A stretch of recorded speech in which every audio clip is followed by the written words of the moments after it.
इस वक्त की बड़ी खबर शिवपाल सिंह यादव को लेकर। शिवपाल सिंह यादव लोकसभा का चुनाव कहां से लड़ेंगे, अखिलेश यादव ने कर दिया ऐलान। तस्वीर हो गई ये साफ। जिस तरह से समाजवादी पार्टी पूरी चुनावी मोड में है, पहली सूची में 16 प्रत्याशियों का नाम दे चुकी है समाजवादी पार्टी, तो लगातार ये कयासों के बाजार गर्म है कि शिवपाल चाचा को कहां से समाजवादी पार्टी चुनावी मैदान में उतारेगी। लोग ये कयास लगा रहे थे कि शिवपाल सिंह यादव आजमगढ़ से चुनावी मैदान में आ सकते हैं, लेकिन जो पहली सूची आई है जिनमें परिवार के 3 लोग शामिल हैं, मैनपुरी से डिंपल यादव, फिरोजाबाद से अक्षय यादव, बदायूं से धर्मेंद्र यादव, लोग शिवपाल चाचा का भी नाम उस लिस्ट में ढूंढ रहे थे, लेकिन अभी उस लिस्ट का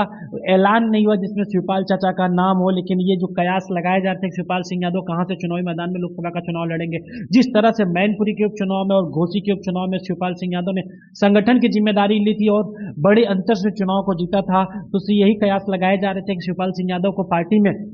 प्रदेश अध्यक्ष की जिम्मेदारी मिलेगी या लोकसभा का चुनाव उन्हें आजमगढ़ से लड़ाया जाएगा, क्योंकि वो लगातार उधर बीच आजमगढ़ का दौरा भी कर रहे थे शिवपाल सिंह यादव। लेकिन अब देखना यही है कि उन्हें अखिलेश यादव कहां से चुनावी मैदान में उतारते हैं, क्योंकि अभी तो ये पहली सूची थी, 16 लोगों की पहली सूची थी जिनमें परिवार के 3 लोग थे। अब देखना यह है कि जो लोगों की मांग है, चाचा को या तो जिम्मेदारी दी जाए संगठन में या तो चाचा को चुनाव लड़ाया जाए। अगर शिवपाल सिंह यादव आजमगढ़ से चुनाव लड़ते हैं तो अखिलेश यादव कन्नौज से चुनाव लड़ेंगे, तो इटावा की सीट खाली होगी, वहां से आदित्य यादव को मौका मिल सकता है। लेकिन अगर चाचा शिवपाल सिंह यादव चुनाव नहीं लड़ते हैं तो कन्नौज से आदित्य यादव को भी मौका मिल सकता है, आदित्य यादव लोकसभा का चुनाव लड़ सकते हैं। अब देखना यह है कि दो सीटें हैं आजमगढ़ और कन्नौज, इस पर सबकी निगाहें बनी। जब मीडिया ने अखिलेश यादव से पूछा गया चाचा शिवपाल को आप कहां से लड़ा रहे हैं, तो उन्होंने गोल मटोल जवाब देते हुए कहा अभी तो ये पहली सूची थी, अभी तमाम और सूचियां आनी बाकी हैं,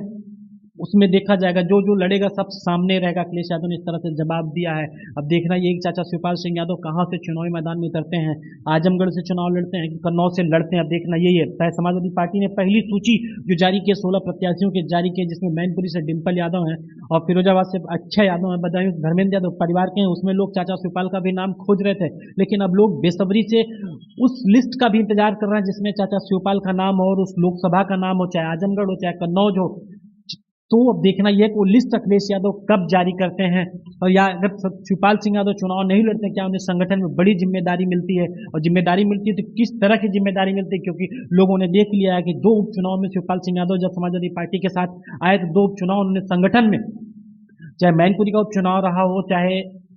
घोसी का उपचुनाव रहा, दोनों चुनाव कितने अंतर से समाजवादी पार्टी चुनाव को जीती है। और शिवपाल जी ने पहले ही कह दिया था, संगठन में उन्होंने काम किया और संगठन की जिम्मेदारी पता है, संगठन के रग रग के बारे में वाकिफ है। लेकिन अब ये कयास लगाया जाए थे चाचा शिवपाल सिंह यादव लोकसभा का चुनाव लड़ेंगे कि उन्हें संगठन में जिम्मेदारी दी जाएगी कि आदित्य यादव लोकसभा का चुनाव लड़ेंगे। दूसरी लिस्ट का बेसब्री से लोगों का इंतजार है, जो लोग इंतजार कर रहे हैं शिवपाल सिंह यादव कहां से चुनाव लड़ेंगे, और दूसरी लिस्ट का इंतजार कर अखिलेश यादव ने कहा है कि जो भी होगा सब सामने होगा।